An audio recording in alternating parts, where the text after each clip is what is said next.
happening right now with Iran. We have a tremendous fleet going in that direction, and they're talking to us, so a lot of things could happen.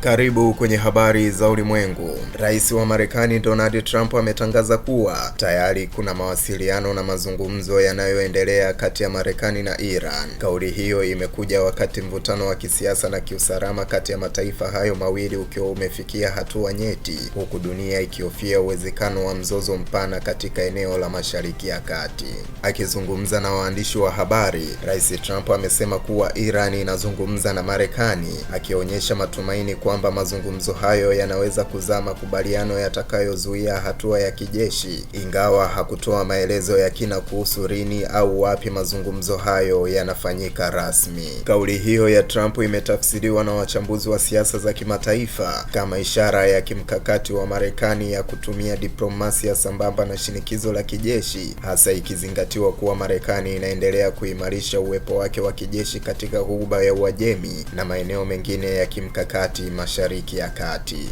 Kwa mujibu wa maelekezo kutoka ikulu ya White House, mazungumzo hayo yanahusisha masuala nyeti ikiwemo mpango wa nyuklia wa Iran, usalama wa eneo la Ghuba, pamoja na shughuli za Iran kupitia makundi ya washirika katika nchi kama Iraq, Syria na Lebanon. Hata hivyo, upande wa Iran umekuwa makini katika kauli zake. Viongozi wa Tehran wamesisitiza kuwa hakuna mazungumzo ya moja kwa moja yatakayofanyika chini ya vitisho vya kijeshi, wakionya kuwa diplomasia haiwezi kufanikiwa ikiwa itachanganyika na vitisho vya kijeshi au vitisho vya mashambulizi.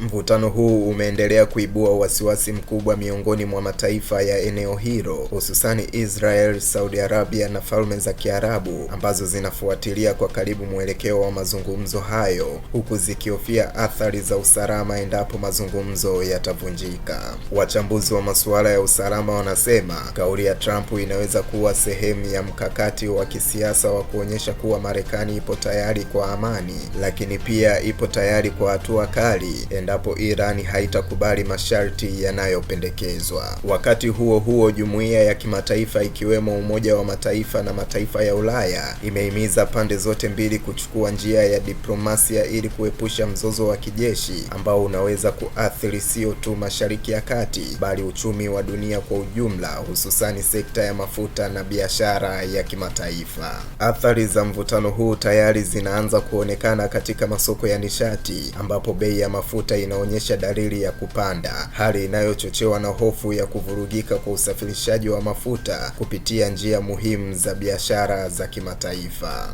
Kwa sasa bado haifahamiki iwapo mazungumzo hayo yatageuka kuwa makubaliano rasmi au yataishia kwenye vitisho na mashambulizi ya kisiasa, hali inayoifanya dunia kuendelea kushikilia pumzi yake ikisubiri hatua inayofuata ya Washington na Tehran. Swali kubwa lililobaki ni je, diplomasia hii itafanikiwa kupunguza mvutano au ni mwanzo wa sura mpya ya mivutano mikubwa kati ya Marekani na Iran katika kipindi ambacho dunia tayari inakabiliwa na migogoro mingi ya kimataifa. Hiyo ndio hali ya mazungumzo yanayodaiwa kuanza kati ya Marekani na Iran, yakiongozwa na kauli za Rais Donald Trump, mazungumzo yanayotazamwa kama kipimo cha hatima ya amani au mzozo mpya Mashariki ya Kati.